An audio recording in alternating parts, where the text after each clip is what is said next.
Hello everyone, and welcome back to the Tap Into Magic podcast. So last time was kind of my first video where I showed you guys sort of my top favorite commanders because I wanted to give you sort of insight on, my play styles, what I value in a game of Magic, the sort of formats I play, which is Commander, and just kind of give you a general overview for what this kind of series might look like. So today I'm going to be doing something sort of different, more objective, with how to build a strong Commander deck. I want this to be sort of a guide that you might be able to follow, either, if you're a beginner and want to kind of see how the mechanics of building around something might work, or you might just take a few notes from this to put into your own Commander deck building.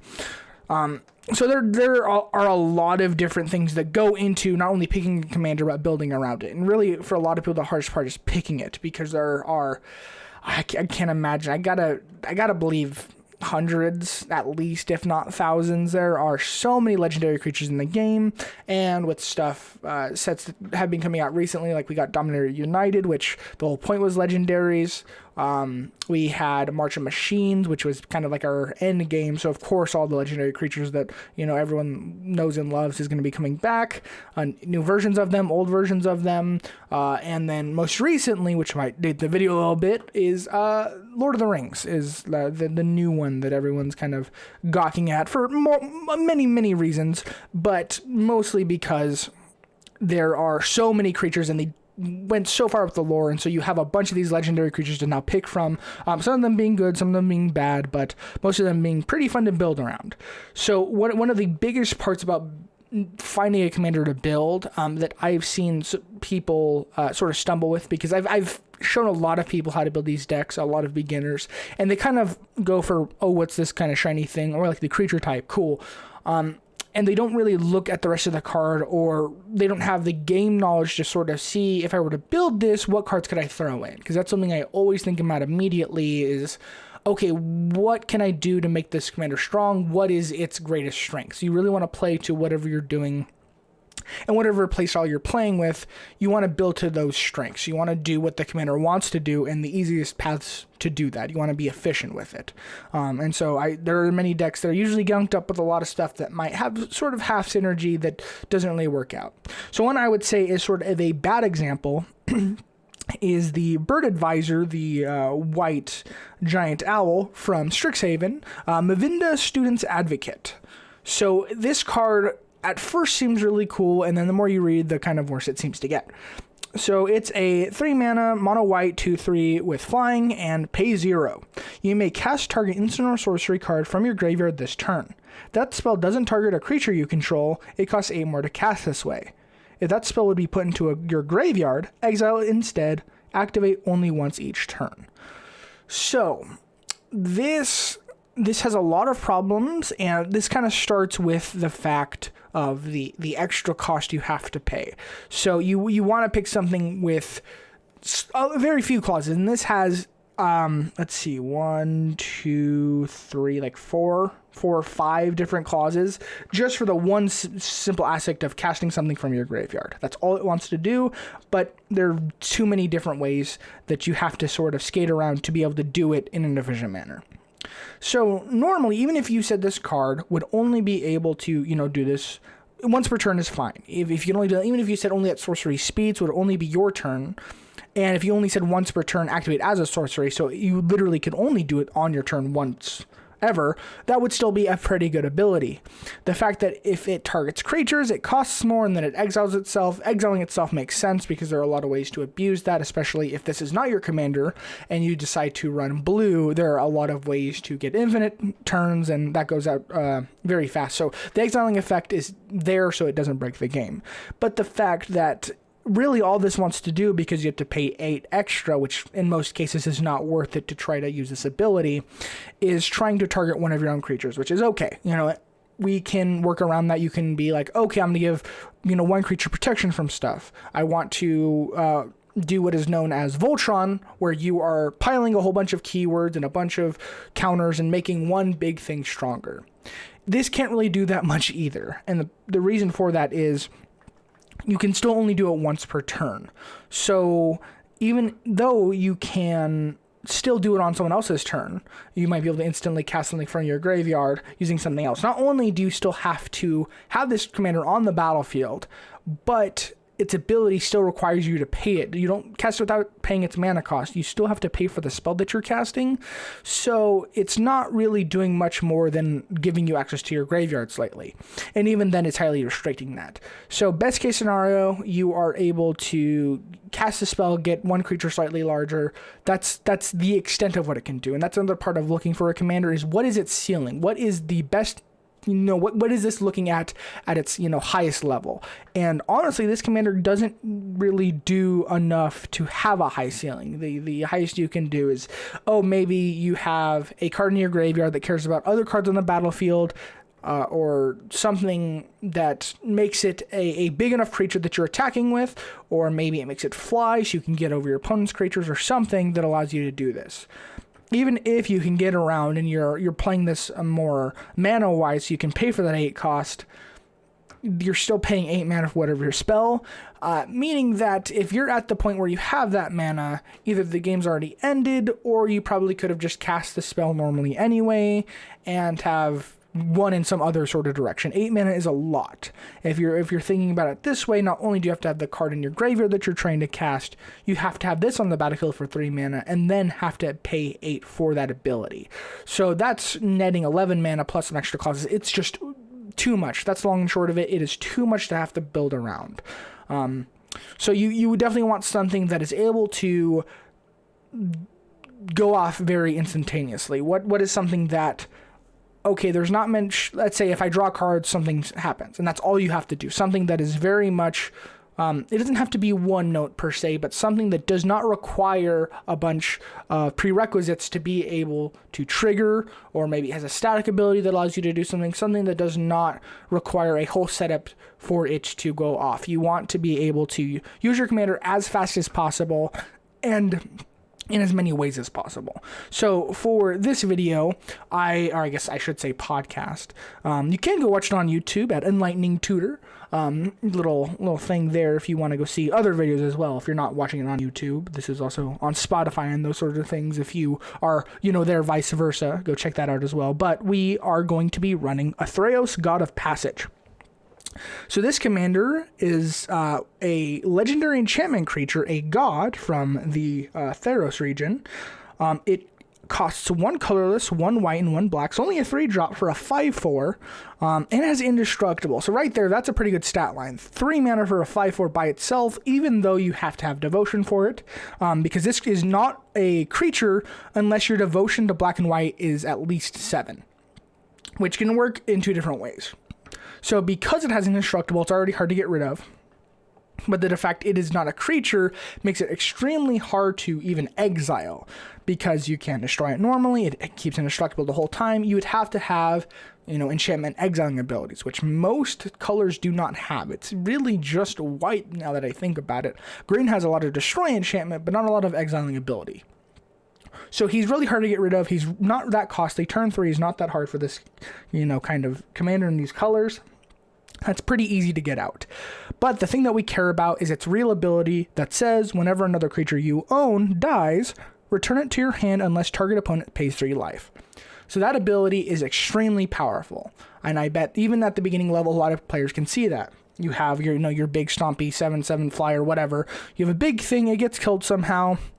Even in this basic scenario, if your opponent can't pay the 3 life or does not pay the 3 life, you're going to get that creature immediately back, which is a very, very powerful ability to have. So a lot of what you're trying to do with this type of commander is take it in a way that you can use its abilities to the full. Same thing with the other commander. That other commander, unfortunately, Mavinda is not really going to get anywhere, but with Athreos, we have a lot of possibilities. So this kind of leads into the second avenue of building a deck, and that is picking a play style. So there are a lot of play styles within Magic, notably being like Spell Slinger, where you're casting a lot of instants and sorceries. You're just trying to cast a bunch of things, which could be also a part of Storm, casting a bunch at once and then casting a card that has the Storm keyword that copies itself for all of the spells you've cast this turn, just casting a bunch of things. Aristocrats, where you're just trying to kill stuff off. Reanimator, where you're bringing that stuff back, usually kind of tied together. Tribal is a big one where you're trying to run a lot of a single creature type or a single card type even. There's enchantment tribal. It's just called tribal because you're running a lot of the same thing. And actually here we are doing aristocrats, because of course we care about our creatures dying. Therefore, we want to build around that mechanic. And there are a lot of ways to make creatures die and to sort of, in a way, abuse that ability. So we're going to go with aristocrats. And then with that, now that we have our playstyle, we kind of want to find a win condition. And this is, how do you want the deck to get to a win? Because a lot of this, and this is one of the biggest burdens I always see, even with a lot of the pre-constructed decks that Wizards puts out, especially with the Lord of the Rings ones, is they don't have an actual way to win. Yes, all decks, you can swing with creatures, attack, kill opponents, and whatever, but a lot of the decks need a little bit more than that. If you're not specifically running giant creatures that can, plow through bunches and bunches of creatures and get, to a win fast like that, you need other avenues to take down your opponents. And so a big one here is the fact that they lose 3 life if they do not pay to return stuff to your hand. So kind of what we're going to be doing here is actually a fairly common way of building Athreos, which is based around a card called Shadowborn Apostle. So Shadowborn Apostle is sort of, it's an oxymoronic card to have in Commander, because Commander is a format that is singleton, which means you can only run one copy of each card that is not a basic land. Because Shadowborn Apostle says that you may run any number of it in a deck. And Shadowborn Apostle is a human cleric. It's a creature, of course, that costs 1 black, and it's a 1/1. And so other than having any number of copies in your deck, which already is kind of an interesting thing that, a lot of cards care about the number of copies of things, which you could already kind of build around, you may pay 1 black and sacrifice 6 cards named Shadowborn Apostle. Search your library for a demon creature card, put it onto the battlefield, and then shuffle. So the main mechanic here is we are going to be running a bunch. I believe this deck right now is going to be running 24 of them, which is about 1/4 of the deck, which is a lot, but you want a lot of these cards because you want them to show up often.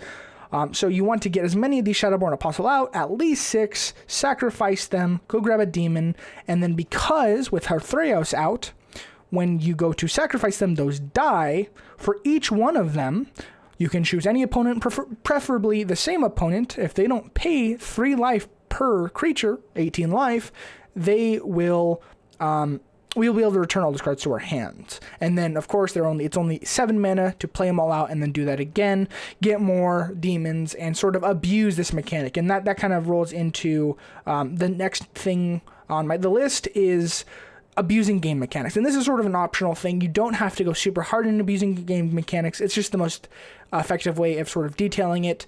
You can only, try to synergize is what I would say is the more light term.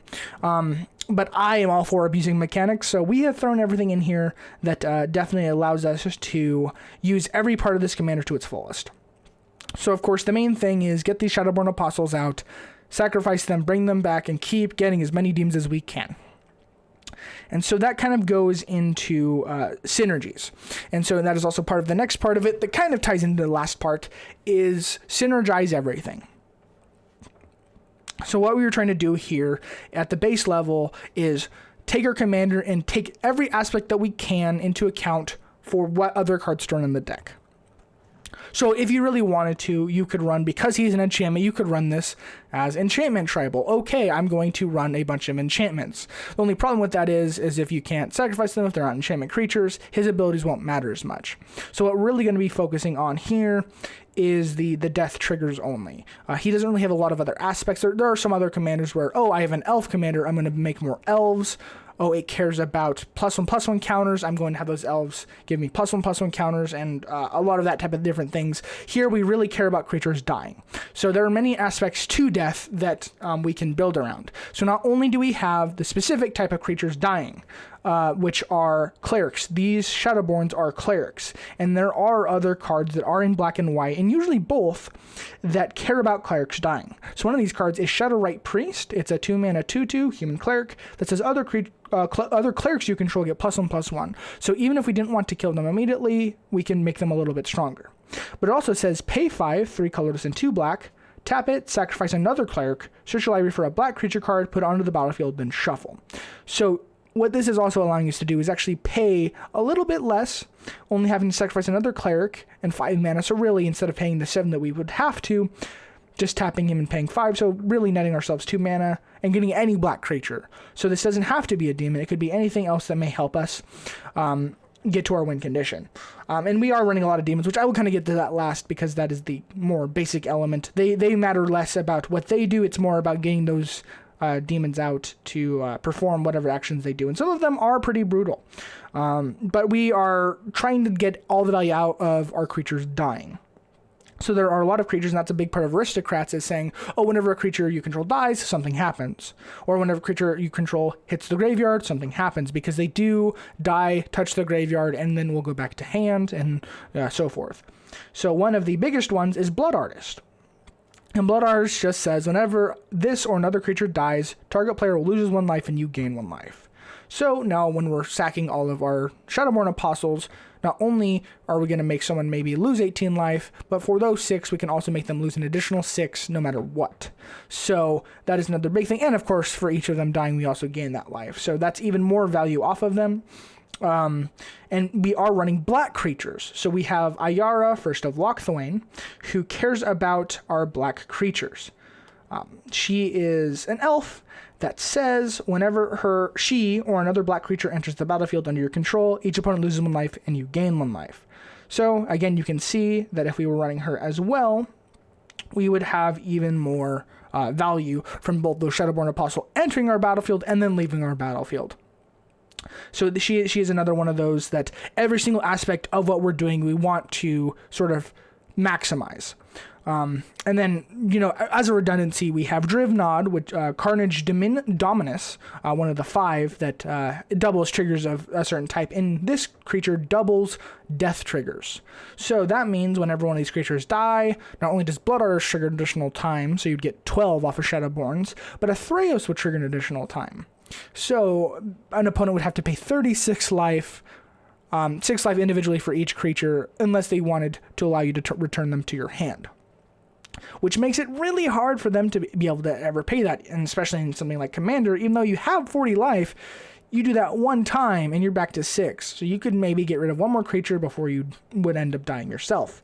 So there are a lot of ways to make sure that we get those creatures back, and then we can also get even more value, not just life value, out of those creatures with something like Pitiless Plunderer that says whenever another creature dies, you create a treasure. And with that, really, if no one could ever pay for it, when those creatures died, you'd get a treasure for each. And then you could, if no one could pay, recast them, sacrificing all of them for a black, and you could infinitely get all of your creatures out.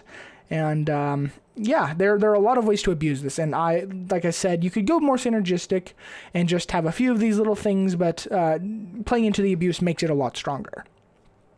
And then we also have Edgewalker, which is one of the biggest reasons to run this in both white and black, other than the fact that Athreos is going to be getting our creatures back a lot more. Edgewalker is also a cleric that cares about clerics, and says cleric spells you cast cost 1 white and 1 less to play, and only reduce the amount of colored mana.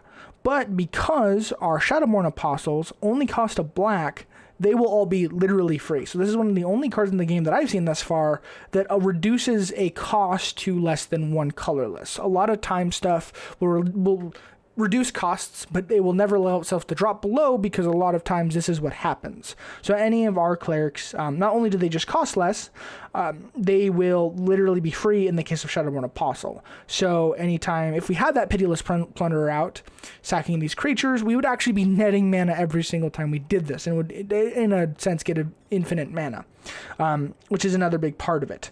And then we have other cards that do a similar thing to Blood Artist, like Cruel Celebrant. Just says when this or another creature or planeswalker you control dies, each opponent loses 1 life and you gain 1 life. So it's sort of like the Blood Artist, but it only cares about your creatures, but each player takes that much damage, or each opponent. And then we have, this one's kind of an interesting one because I don't know how to pronounce its name, Elas Ilkor, Sadistic Pilgrim. So it's a cleric. It costs a white and a black, so it would be free. It's got Death Touch, and whenever another creature enters the battlefield under your control, you gain 1 life. And when another creature you control dies, each opponent loses 1 life. So you kind of get both halves of it from entering and leaving the battlefield. And then just like Drivnod, we have Teysa Karlov that says if a creature dying causes a triggered ability of a permanent you control to trigger, that triggers an additional time. So basically the same thing. She's definitely a very good card. Seen her a lot. She's actually run as a commander a lot of times.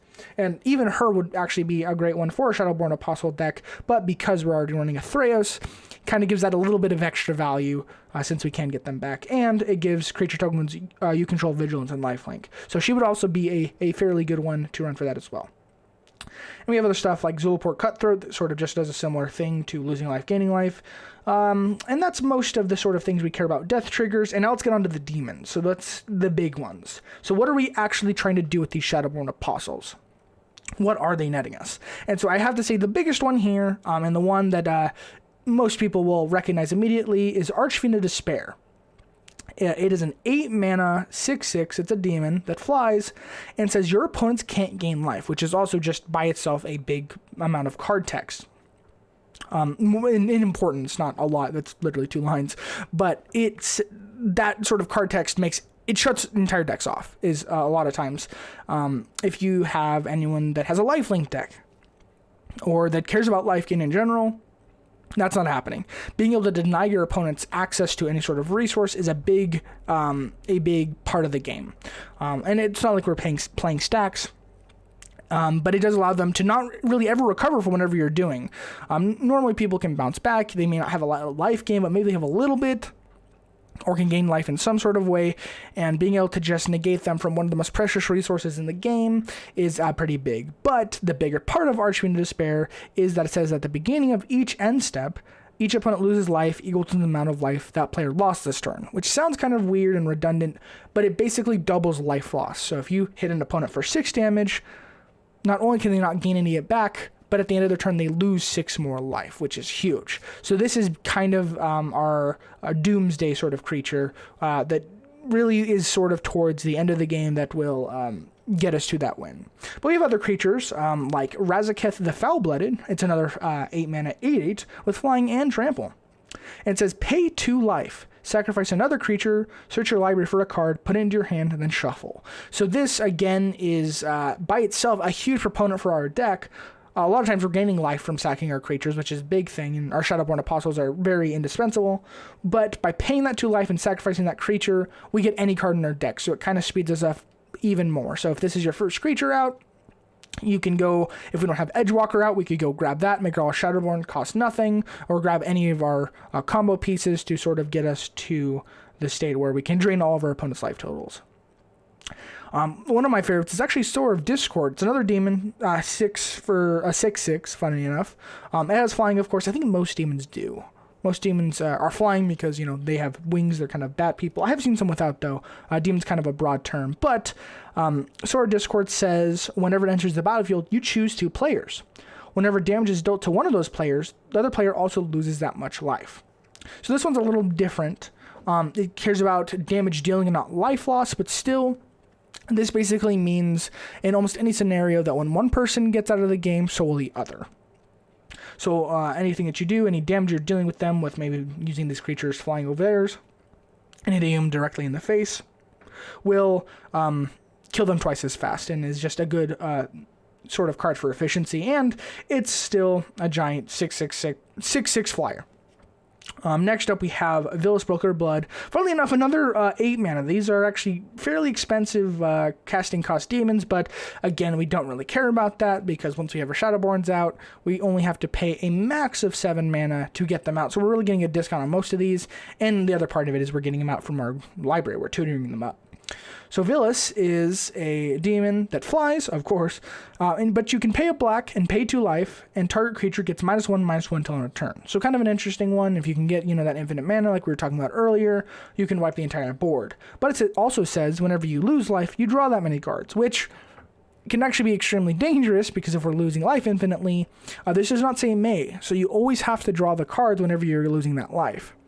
But normally It's just a great card that says, oh, you're making me lose life. I'm getting dealt damage. I'm going to draw those cards, or it itself can make you lose life, which is a big part of it. But yeah, anytime that we are doing anything, we can turn even the downsides into upsides. Let's look at one more demon here. We have Obnixilis Unshackled. So this is a number, it's a 6/6/4/4, funnily enough, for a demon, but it does have flying and trample. It says whenever an opponent searches their library, that player sacrifices a creature and loses 10 life, both. So this is a gigantic deterrent for people trying to search their libraries, which can slow them down a lot of times, even for lands. They're losing a fourth of their life in Commander, and they're sacrificing a creature if they have it. So this is a huge way to sort of shut people down, and whenever another creature dies, it gets a counter on itself. So that is huge for not only having them opponents sacrifice creatures. If stuff dies, we get counters on him, and that includes our stuff as well. So Shadowborn Apostles we keep killing will keep coming back.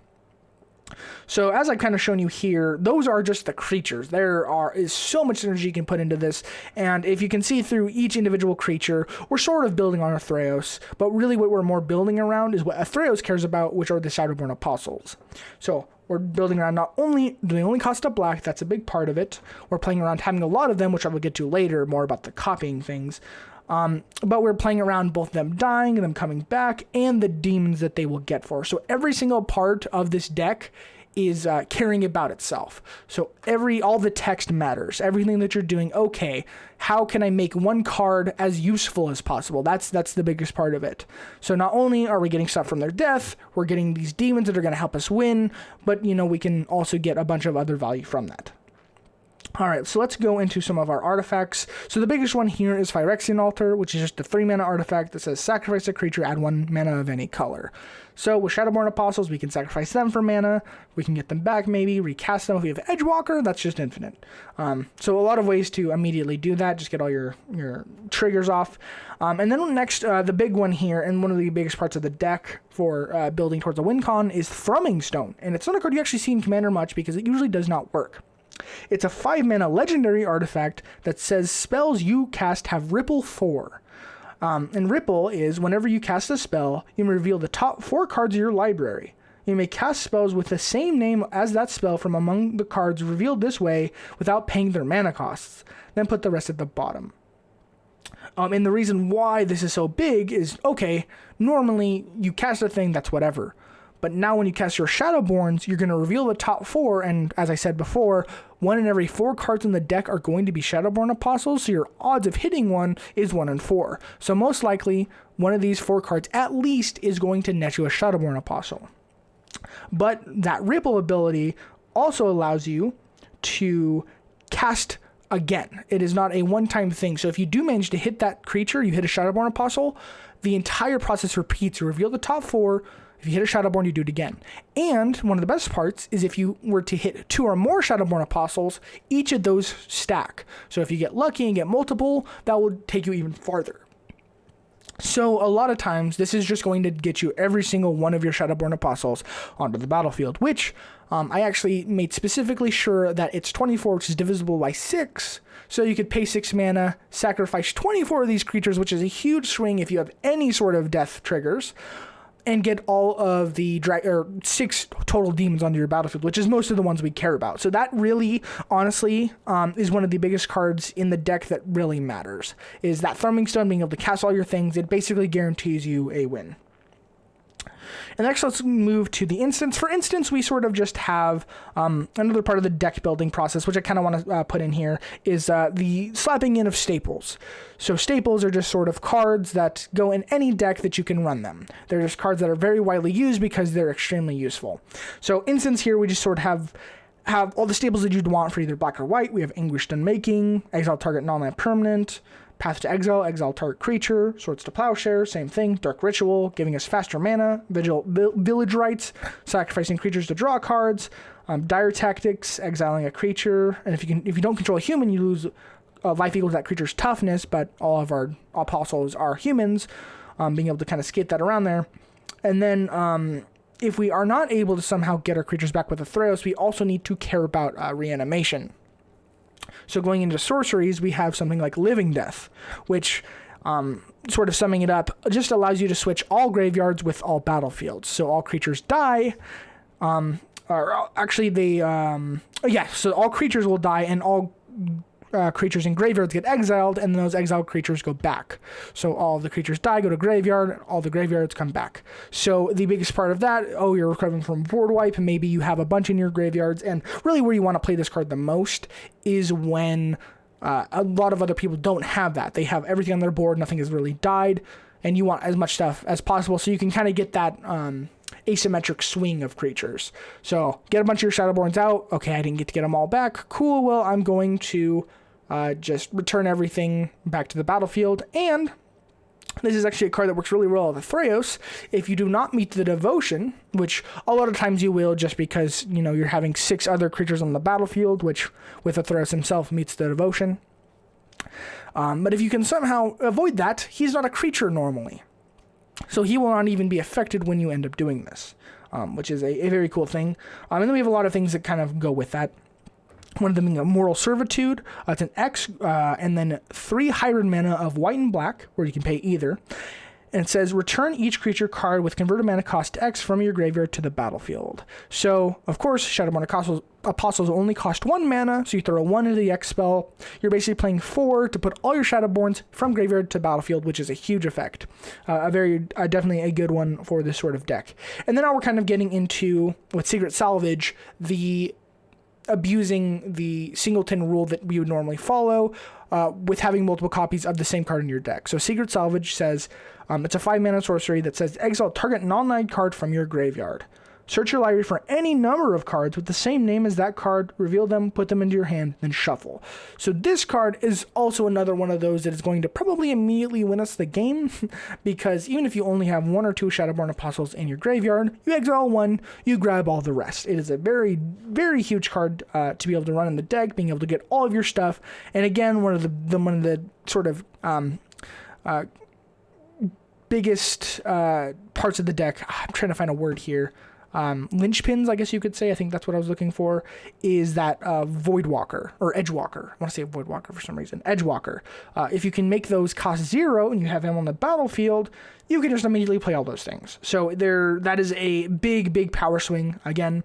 And then one that you also don't see a lot that is actually one of my favorite cards to put in this deck is Echoing Return. So it's just 1 black for a sorcery. This says return target creature card and all other creatures with the same name as that card from your graveyard to your hand, which is probably one of the strongest reanimation type spells. You're not really reanimating because they're not going to the battlefield, but for only 1 mana to be able to get any number of those Shadowborn Apostles back is a pretty big deal. And then enchantments, we sort of have a little bit of value with black market connections that just allows you to, create treasure tokens, draw cards, or create, shapeshifters, sort of value there. And then we have Dictate of Erebos, which goes back to the sort of death triggers. It has flash. It's a 5 mana enchantment and says whenever a creature you control dies, each opponent sacrifices a creature. So when you're activating that Shadowborn, you're heavily reducing the amount of creatures your opponents have, if any. So that is another big thing that you could add more of, like Butcher of Malakir is another card. It's a creature that does a very similar effect that you could throw in here, but this is sort of one of those cards that's kind of a one of because it's just that good. And then an old one, actually, all the way from Urza's Saga, not one of the super crazy ones, it's Remembrance. It's a white one, a 4-mana white enchantment that says whenever a non-token creature you control is put into a graveyard, you may search your library for a copy of that creature card. If you do, reveal that card, put it into your hand, and then shuffle. So again, when you sacrifice those 6 Shadowborns, you can just go get 6 from your library back to your hand, and, slowly get through that process. So this is another huge card that is amazing for this deck, because it just makes us go even faster. And then actually here we have a win condition that is not one of the normal ones. It's kind of a fun one that you most likely won't get to just because it's sort of harder to pull off, but it's Liliana's Contract. It is another 5 mana enchantment. It's black, and it says whenever Liliana's Contract enters the battlefield, you draw 4 cards and lose 4 life, which is kind of interesting to have tacked onto there. But the bigger part of it is it says at the beginning of your upkeep, if you control 4 or more demons with different names, you win. So, in all honesty, you could maybe have 2 or 3 of these. 2 or 3 demons on your battlefield, play this, pass turns, and then instant speed, activate the Shadowborn Apostle, and then, hey, you might have your 4 demons that will win you the game. So this is what I would say definitively is a win condition, since it does say you straight up win the game. And that's actually all we have for non-land permanents. So a lot of things, and there are some I didn't go over. They're mostly just more effects of the Blood Artist type, just getting more life when you kill stuff and draining your opponents. But for lands, we actually do have some notable ones in here. So, of course, we are running black, so we are going to have both Urborg and Cabal Coffers. So, Urborg, if you don't know, is a land that says each land is a swamp in addition to its other land types. So, it's kind of mana fixing if we have a bunch of plains on the battlefield, since we care more about the swamps, being that all of our Shadowborn Apostles are black, most of the demons are only black. We have a bit of a splash of white here and there, but it's mostly about the black, so we can kind of fix our mana if we don't have enough swamps on the battlefield. And the sort of complement to that is Cabal Coffers. It is also a land that doesn't actually tap for mana itself normally, but you are able to pay 2 mana, tap it, and add black for each swamp you control. So this can either, in early turns, usually does not do much. It really matters more when you get to that 4th and 5th swamp where you're actually netting mana for paying the 2, because really, if you don't have at least 3 swamps under your control, because it is not a swamp itself, it is going to net you negative mana, because you have to pay 2 and tap it, and that's really like 3 swamps. So if you can get to that 4, 5, or 6, you're able to do a lot more with a little bit of mana, which is why it's such a great card. And then, of course, we have the stable command tower, just as a sort of throw in there. You can just tap for white or black. And I actually did throw in here Shine Shadow Snarl as one of our only black and white sort of 2 dual colored lands. It just says when it enters the battlefield, you can reveal plains or swap from your hand, and if you don't, it enters tapped. So it's kind of an untappy sort of land. We have the black and white pain land, the Caves of Koilos. They can either tap for a colorless or tap for a black or white, but it deals a damage to you. And then besides that, we just have some swamp and plains, because this deck really does not need a lot of mana fixing. Since it does lean so heavily towards black, I don't believe there are many white cards. Yeah, so we only have 14 cards that cost white mana out of 100. So that is a very, very small amount, which is just more for the fact that Athreos is white as well, and so we can run sort of some of those few specific ones. Like, of course, most notably the Path to Exile and the Swords to Plowshares are some of our biggest ones, and then some of our like hybrid mana, like the Immortal Servitude is one of those hybrid ones that is still extremely good for the deck.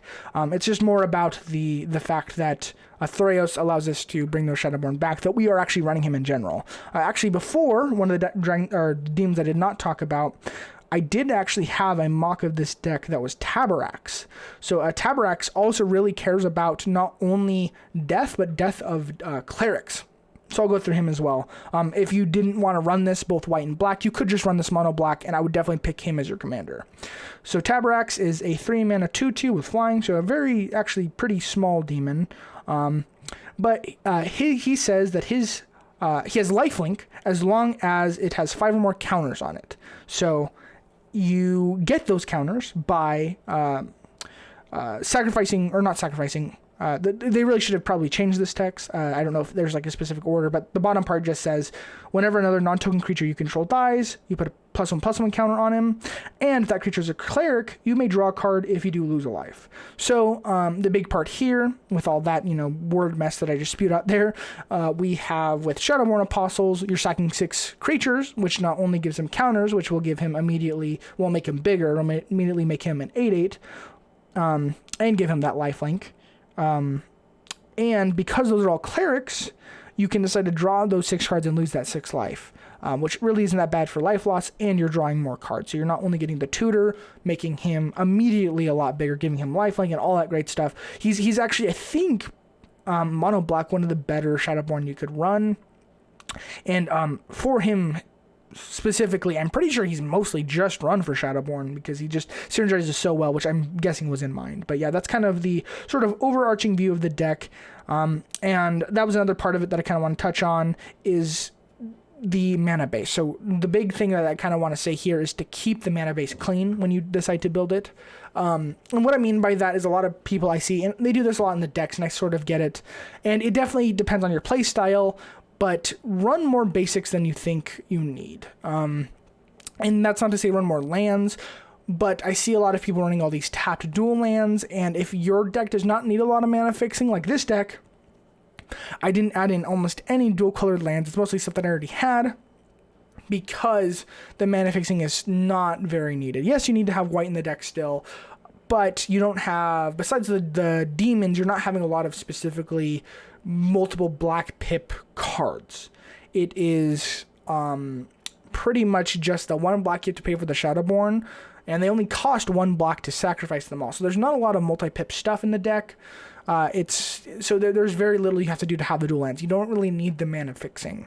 And I even said you did include some of it with like herb work to fix your mana the other way. And we are running still a good amount of white, just because even though you don't need a whole lot of it, the few times that you want it for specific cards like Swords to Plowshares, you might as well be having it on the side. So that's another part of it. Even if you don't have a lot of cards that run it, you can kind of be redundant, because of course most of your cards cost black mana, so you're able to run a bunch of those. But I still run 10 plains and 17 swamps. It's not 50-50, but it's closer, and I run a lot more white than maybe I should, but sort of a rebalance, because because you have few cards that cost white does not mean you need to totally reduce the amount of mana that you're running for those cards, because it would suck that, oh hey, the one time I did pull the card that I want to use, I don't have any white mana. So for a deck like this, it's kind of easier. But even if you're running something like a colored deck, running all of the Thornwood Falls and the Bloodfell Caves and all those, they enter tap to gain a life or whatever, a lot of times you really don't need that. And there are a lot of inexpensive ways, especially since Chromatic Lantern has dropped, that allows you to just fix your mana that way. But yeah, definitely, especially if your deck wants to be low to the ground, like if you're running an elf deck where you're running a bunch of 1 and 2 drop elves, they already tap for mana, and that's another part of it, is you want to look at other ways that your decks manage to make mana. Like a big one for me is I run Kinnan is one of my commanders, and his whole deal's making mana, and so I really don't have a lot of lands in here. I only have 26 lands, which I think most commander decks start with 36 is what they tell you around. So I'm running about 10 under the limit, or not the limit, but the recommended limit. But that is because most of the creatures I run in the deck, there's 30 creatures in here. Most of them tap for mana, and they tap for an exorbitant amount, and then I run 17 artifacts, which mostly tap for mana. It's more of a balance of the amount of mana that you have in the deck, not the amount of land specifically. If you're running a bunch of mana in the deck itself, as mana rocks or creatures, you don't need as many lands. And this kind of deck also, because for one, you're not going to be casting a lot of those demons that cost 8 or more. You're just going to be casting the Shadowborn Apostle. It also does not need a lot of lands. Like, I only have 32 in here, which still seems a little lower, but you got to think, our commander's only 3 mana, and the Shadowborn's all 1, and that's a fourth of the deck right there. And most of the other creatures that are not demons are 3 or below, even 4 for some of the more expensive, and 5 at the very max. The mana curve as it was, which is, if you don't know, the average mana that you put into this deck, it is only 2.6. So that's the average mana that any of our things cost in the deck. We have, I think, about 30 cards that only cost 1 mana, which, of course, that is very heavily skewed by the Shadowborn Apostles, but there are very few cards that cost a lot of mana, therefore we don't have to run as many as lands. So that's another very big aspect to put into it, but I do want to say, closing out here, that the most important part of it is to run your own playstyle. Work it and make it personal. You want to build around not only what you want the deck to do, and maybe you don't want to be as competitive, but to build around what your friends are doing or wherever you're going. You want to build around the play style that you want and the experience you want to have in the game. It's not just about that, because Commander, unlike most other formats, is about playing the game and not winning the game. And of course, you're still there to try to win, but it's more about being able to connect with other people and to have a good time. So you're really there, and not to say, I'd preface that you're not trying to have a good time and, have a good time with people in other game modes, but we are very, very casual in the Commander format, so it's definitely more about the type of game that you want to have. You don't have to make it super crazy if you don't want to, if you don't even like infinite combos, or if you don't, want the tutoring effects other than Shadowborn. You could, take a lot of those out, switch them around, maybe make the deck a little less mean or less fast. But with what I have here, it's sort of a more effective variety of this commander. It's just more built to, I would not say the limits, but more of the upper echelon of what the deck can do. But I definitely say take everything I do and everything I say with a grain of salt, because of course this is all based on my personal preferences and the sort of things that I like to build around. It is all sort of my own designs, and hey, maybe I'm saying a lot of wrong things that you may not agree with, but even if so, I hope you have learned a little bit from here, and I do hope you have also enjoyed this video. If you want to hear anything else about this, or if you want me to go through another commander, I know this was very largely based around one specific commander, but I wanted to kind of give you guys a sort of basis to go off of. So definitely think about the different types of commanders you might want to build, and sort of give it a thought as to what do you want to do with the commander and where you want it to go. So with that, I will see all of you guys in the next episode.